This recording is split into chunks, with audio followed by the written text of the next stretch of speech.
Account, final account refers to business का profit and loss and financial statement जानने के लिए कैलकुलेट किया जाता है। जैसा बिजनेस का नेचर वैसे ही उसका अकाउंट का कैलकुलेशन होता है। Say for example sole trading concern, partnership firm, public limited, private limited, सबका कैलकुलेशन अलग अलग होता है, लेकिन सबका बेस सेम ही होता है और उसकी वजह से हमें बिजनेस का प्रॉफिट एंड लॉस पता चलता है एंड फाइनेंशियल स्टेटस भी पता चलता है। और उसी बेसिस पे 11th 12th स्टैंडर्ड के सिलेबस में फाइनल अकाउंट इंक्लूड किया गया है, in which we have to learn about basics of accounts कि प्रॉफिट एंड लॉस का कैलकुलेशन कैसे किया जाता है।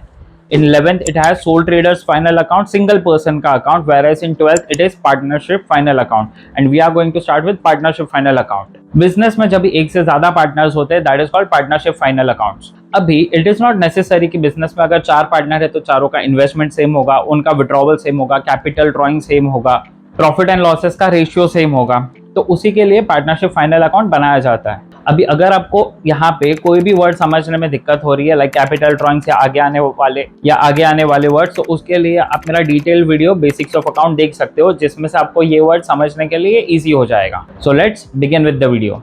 फाइनल अकाउंट करने के लिए जितना कॉम्प्लिकेटेड दिखता है लेकिन एक्चुअली वो उतना होता नहीं है, बिकॉज उसमें बेसिक कुछ स्टेप्स होते हैं, प्रोसेस होता है, आपको सिर्फ वही फॉलो करना है and you will get the answer.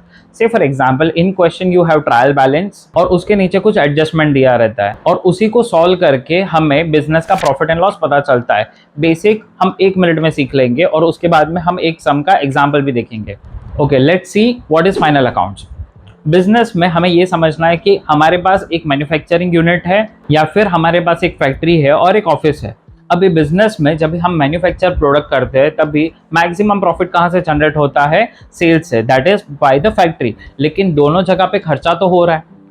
और वैसे ही अगर हम प्रैक्टिकली समझे एज इन अगर हम कहीं पे जॉब करते तो हमारा इनकम का सोर्स एक ही होता है, सैलरी, लेकिन उसके सामने खर्चे बहुत सारे होते हैं like rent, electricity bill, travelling expense, medical allowances etcetera etcetera.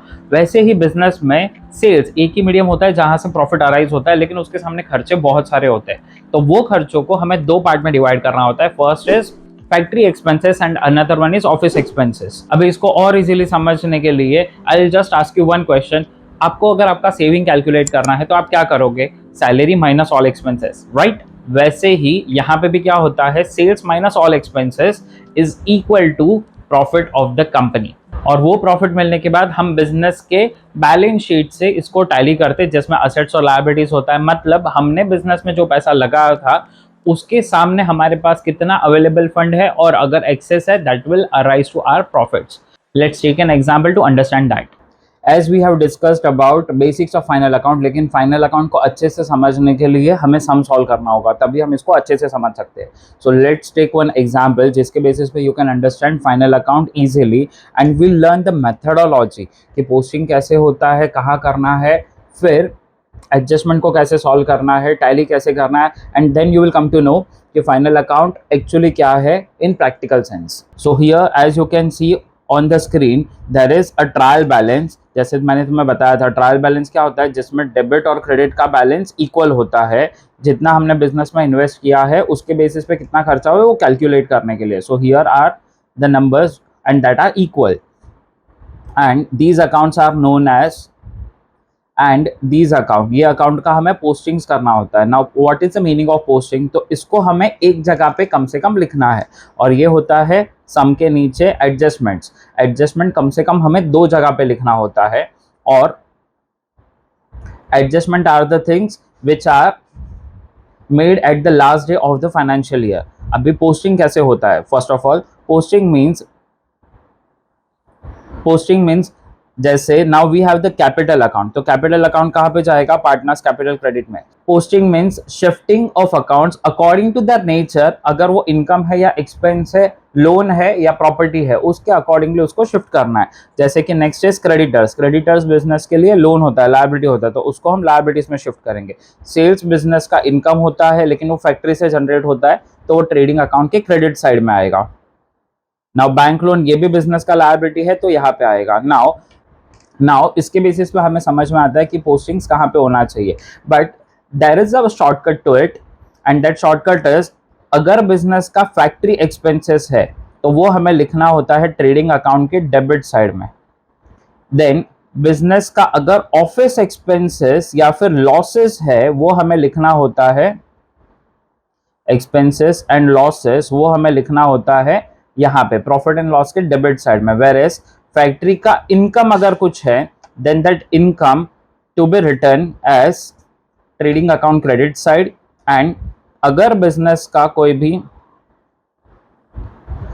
Office या फिर अदर इनकम है वो जाएगा हमारा profit and loss, that is PNL credit side. And the business gains, loss का ऑपोजिट होता है गेन्स, वो यहाँ आएगा यहाँ पे।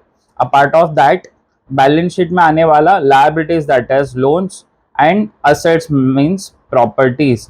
इसको अगर आपको और डिटेल में समझना है तो उसके लिए I have a separate video, you can check that out.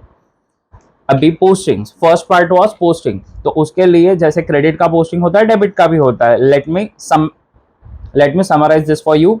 जैसे will start with this, drawings partners का है तो पार्टनर्स का डेबिट में जाएगा, एडवर्टाइजमेंट पीएनएल डेबिट में, डेटर्स असेट्स में, land and building again assets. लेकिन as you can see we have two columns for amount, अभी किस में लिखने का। So this is called, the first column is known as inner column and the second column is known as outer column. अभी इसके पीछे भी logic है, जहां पे हमारा अमाउंट एडजस्टमेंट के थ्रू रीवैल्यू होने वाला है उसको हमें लिखना है इनर कॉलम में फॉर कैलकुलेशन पर्पस। एंड जहां पे अमाउंट फाइनलाइज है, जहां पे हमें कोई चेंजेस नहीं करना है, वो जाएगा आउटर कॉलम में। अभी ये एग्जाम्पल के थ्रू इसको समझते हैं। तो ये एग्जाम्पल में कौन सा एडजस्टमेंट है। So there are two types of adjustment. First is dependent adjustment जो किसी अकाउंट से रिलेटेड होता है, एंड इंडिपेंडेंट जिसको हमें डायरेक्टली लिखना होता है। Say for example closing stock, ये एक इंडिपेंडेंट एडजस्टमेंट है, इसे हमें डायरेक्टली लिखना होता है। और as you can see closing stock cost price 36 and 44, दो प्राइस है तो जो भी लोअर होता है वो अमाउंट हमें लेना होता है। दिस इज इंडिपेंडेंट, तो ये डायरेक्टली हमें लिखना होगा। एक आएगा ट्रेडिंग क्रेडिट में as by closing stock and दूसरा आएगा असेट्स में एज क्लोजिंग स्टॉक, और दोनों जगह पे अमाउंट कहाँ पे लिखना होगा हमें, आउटर कॉलम में। Okay, now after this depreciate machinery and land and building. Now machinery मतलब इसका वैल्यू चेंज होगा और लैंड एंड बिल्डिंग इसका वैल्यू चेंज होगा। तो सम करने के टाइम पे आपको इस अकाउंट को मार्क कर लेना है कि लिखने के टाइम पे आप इसके अमाउंट को याद से कहाँ पे लिखोगे, इनर कॉलम में लिखोगे। मशीनरी का अमाउंट लिखने के टाइम पे आप अमाउंट को कहाँ पे लिखोगे, इनर कॉलम में लिखोगे। वैसे ही यहाँ पे लैंड एंड बिल्डिंग और मशीनरी आएगा तो इनर कॉलम में we have to write the amounts. Now after that the next adjustment is of charge bad debts and create RDD on debtors, मतलब हमें डेटर्स पे क्या करना है, अमाउंट चेंज करना है। सो अगेन डेटर्स और बैड डेट्स पे मार्किंग करना रहेगा। Okay, and last is prepaid insurance, so we have to mark insurance as well. अभी मार्किंग करने के बाद में we have to write that posting on their places, और वो कुछ इस तरीके से दिखेगा।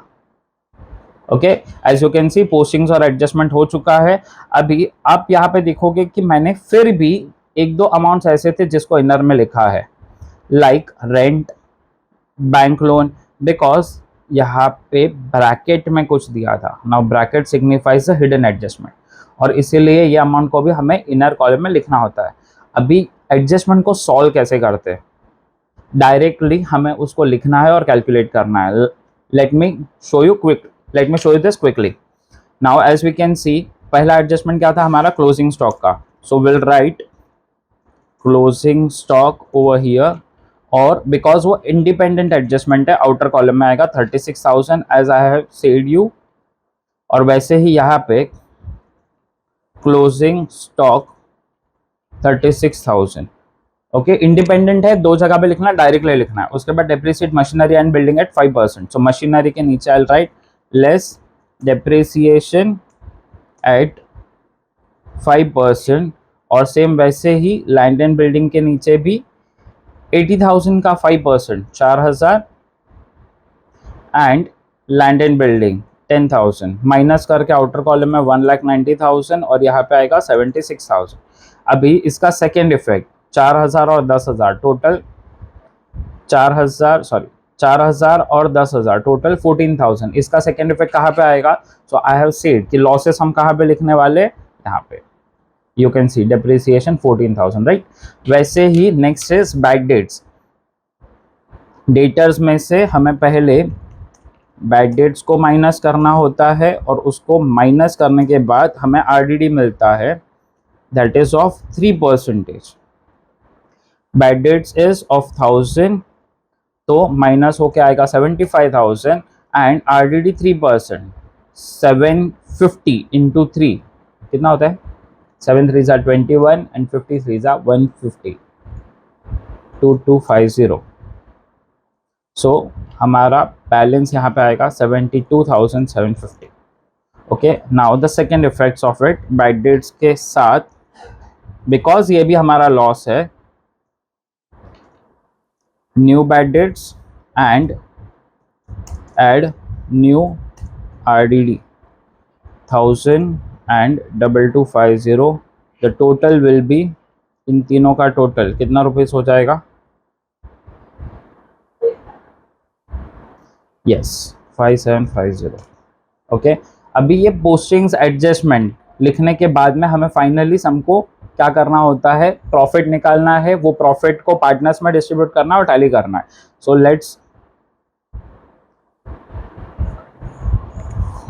Let's go through the other adjustment quickly. Rent के बाजू में लिखा था 10 मंथ्स। अभी हम फाइनल अकाउंट कितने महीने के लिए बनाते हैं? 12 महीने के लिए, और 10 मंथ्स का अमाउंट दिया, तो 2 महीने का अमाउंट हमें ऐड करना है। सो ऐड करते हैं, उसको हम लोग बोलते हैं outstanding. 2000 and outer column it will reflect as 12,000, और उसका भी सेकेंड इफेक्ट लायबिलिटीज, बिकॉज हमारा पे करना बाकी है तो लायबिलिटीज में जाएगा।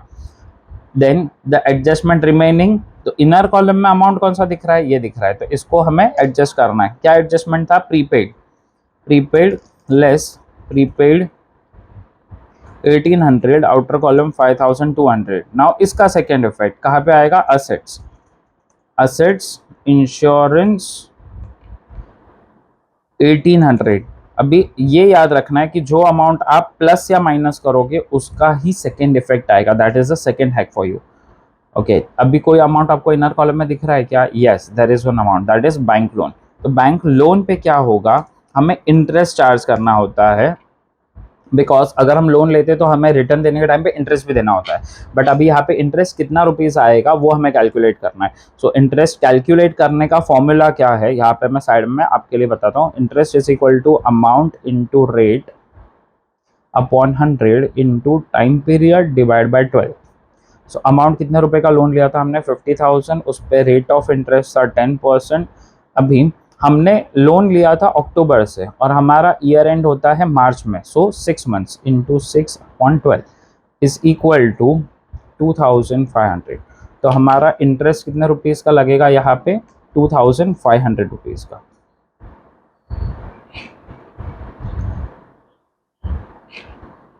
Note down the answer if you want, and you can make your own notes for writing purposes. Now आपका स्क्रीन कुछ ऐसे दिखेगा और यहाँ पे मैंने सिर्फ टोटल ऐड किया है अपने साइड से ग्रॉस प्रॉफिट निकालने के लिए। तो यू कैन सी हर कॉलम का मैंने टोटल लिखा हुआ है and there are differences. Yes, as you can see यहाँ पे भी डिफरेंसेस है, बिकॉज बिजनेस का प्रॉफिट एंड लॉस निकालना बाकी है। सो अभी प्रॉफिट कैलकुलेशन करने का the simple technique is, if I ask you कि आपने 100 रुपये का चीज़ 150 में बेचा तो कितने का प्रॉफिट हुआ? 50 रुपीज़ का, राइट? तो आपने क्या किया? इनकम माइनस एक्सपेंस या expense minus income? Income minus expense. वैसे ही हमें यहाँ पे क्या करना है? इनकम माइनस एक्सपेंस, जिससे हमें मिलेगा बिजनेस का प्रॉफिट। तो उसके लिए क्या करना पड़ेगा? इनकम, बिजनेस का सबसे बड़ा इनकम कौन सा होता है? सेल्स, मतलब ट्रेडिंग क्रेडिट, उसको माइनस करना है ट्रेडिंग डेबिट से, then will get the gross profit. तो ये कैलकुलेशन हम लोग करके चेक करते हैं। Now here I will calculate this for you. Trading credit का टोटल 51,600 माइनस ट्रेडिंग डेबिट का टोटल 2,19,000, 219,000। अब दोनों इक्वल हो गया, ठीक है?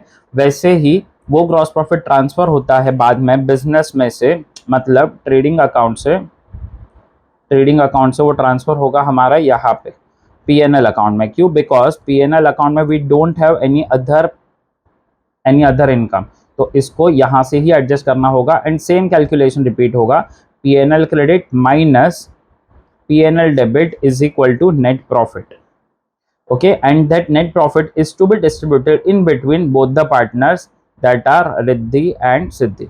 कुछ ऐसा दिखेगा। As you can see on the screen now, there is a net profit and that too distributed in the ratio that is 2:1।